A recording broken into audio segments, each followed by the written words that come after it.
Banyak bicara, banyak salah. Selamat datang di channel Hukum TV. Sebelum memulai podcast, mari dukung channel ini dengan cara klik tombol subscribe, like, dan share video ini. Tema podcast pada hari ini akan membahas mengenai akibat kepailitan terhadap harta pasangan debitur pailit. Istilah pailit dalam perusahaan seringkali terdengar saat ini, terlebih lagi pada masa pandemi. Ada beberapa perusahaan yang terkena kasus PKPU atau kepailitan. Berikut perkara-perkara kepailitan dan PKPU yang ada di Indonesia.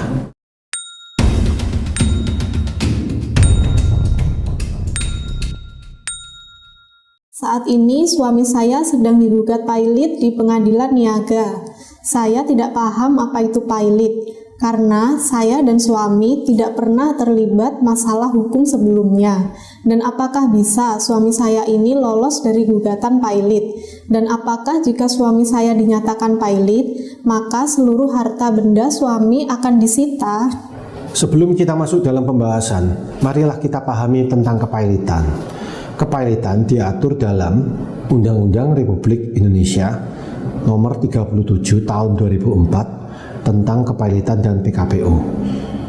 PKPU sendiri adalah penundaan kewajiban pembayaran utang. Menurut Hadi Subhan, dosen Fakultas Hukum UNER, dalam bukunya Hukum Kepailitan, pailit merupakan suatu keadaan di mana debitor tidak mampu untuk melakukan pembayaran-pembayaran terhadap utang-utang dari para kreditornya. Sedangkan kepailitan merupakan putusan pengadilan yang mengakibatkan sita umum atas seluruh kekayaan debitor pailit, baik yang telah ada maupun yang akan ada di kemudian hari. Jadi kepailitan itu sita atas seluruh harta kekayaan yang dimiliki oleh debitor pailit, yang dalam hal ini adalah suami saudara. Debitor pailit adalah orang atau badan hukum yang memiliki dua atau lebih kreditor dan memiliki satu utang yang jatuh tempo dan dapat ditagih.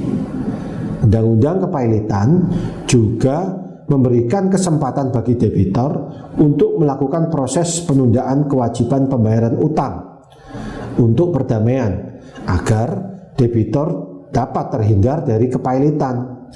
PKPU atau penundaan kewajiban pembayaran utang adalah kesempatan yang diberikan oleh undang-undang melalui putusan hakim niaga, di mana pada masa tersebut kepada pihak kreditor dan debitor diberikan kesempatan untuk memusyawarahkan cara-cara pembayaran utang debitor, yaitu debitor memberikan rencana pembayaran atas seluruh atau sebagian utangnya, termasuk apabila perlu untuk merestrukturisasi utangnya tersebut.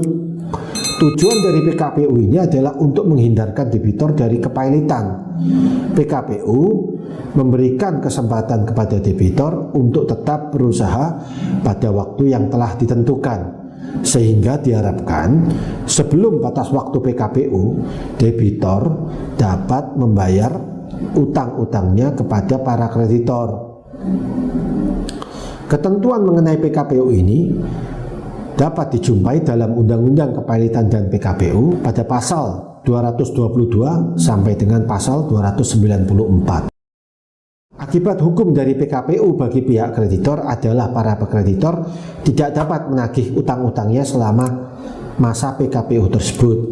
Sedangkan akibat bagi debitor adalah dengan adanya PKPU tersebut, maka seluruh kekayaan debitor berada di bawah pengawasan pengurus, sehingga debitor tidak lagi berwenang terhadap harta kekayaannya untuk dilakukan tindakan kepengurusan maupun tindakan pengalihan harta tanpa persetujuan pengurus. Jadi, suami saudara bisa lolos dari gugatan pailit dengan cara mengajukan permohonan penundaan kewajiban pembayaran utang di pengadilan niaga. Saya dan suami saya tidak membuat perjanjian kawin atau pisah harta.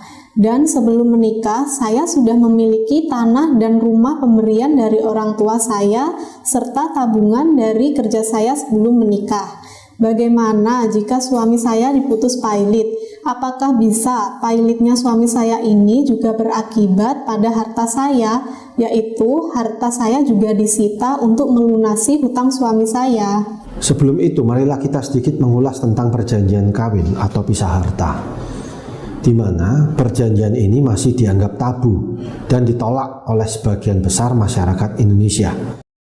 Membuat perjanjian kawin dinilai negatif karena dianggap telah mempersiapkan diri untuk meninggalkan pasangannya. Anggapan seperti inilah yang menyebabkan banyak orang belum mengetahui pentingnya perjanjian kawin. Apa itu harta bersama? Harta benda perkawinan menurut Undang-Undang Perkawinan dibagi atas harta bersama dan harta bawaan di dalam bab 7 pasal 35 ayat 1 dan ayat 2. Dari pertanyaan di atas mengenai tanah, rumah pemberian dari orang tua, dan tabungan yang berasal dari hasil kerja sebelum menikah, maka harta tersebut masuk ke dalam harta bawaan sepanjang memang ada bukti sah. Jikalau perolehan harta tersebut didapat sebelum adanya perkawinan, maka harta tersebut bukan bagian dari harta bersama. Apakah kepailitan suami saya juga berakibat pada harta saya? Ya, kepailitan debitor pailit yang di dalamnya terdapat harta bersama, maka meliputi juga kepailitan harta pasangan debitor pailit. Hal ini disebutkan pada pasal 23 Undang-Undang Kepailitan dan PKPU. Debitor pailit sebagaimana dimaksud dalam pasal 21 dan pasal 22 meliputi istri atau suami dari debitor pailit yang menikah dalam persatuan harta atau harta bersama. Pada pasal 64 ayat 1 Undang-Undang Kepailitan dan PKPU menyebutkan kepailitan suami atau istri yang kawin dalam suatu persatuan harta diperlakukan sebagai kepailitan persatuan harta tersebut. Demikian pula pada pasal 241 Undang-Undang Kepailitan dan PKPU yang menyebutkan apabila debitor telah menikah dalam persatuan harta, harta debitor mencakup semua aktiva dan pasiva persatuan. Karena saudara dan suami tidak membuat perjanjian kawin atau perjanjian pemisahan harta, maka harta saudara akan disita untuk melunasi utang suami Anda karena merupakan harta bersama. Lalu, mengenai harta bawaan seperti tanah, rumah pemberian orang tua, dan tabungan dari hasil kerja sebelum menikah, apakah dapat disita? Harta bawaan tidak dapat dilakukan sita umum sepanjang saudara dapat membuktikan bahwa harta tersebut diperoleh sebelum perkawinan saudara dan suami. Hal ini diatur dalam pasal 62 ayat 1 Undang-Undang Kepailitan dan Penundaan Kewajiban Pembayaran Utang.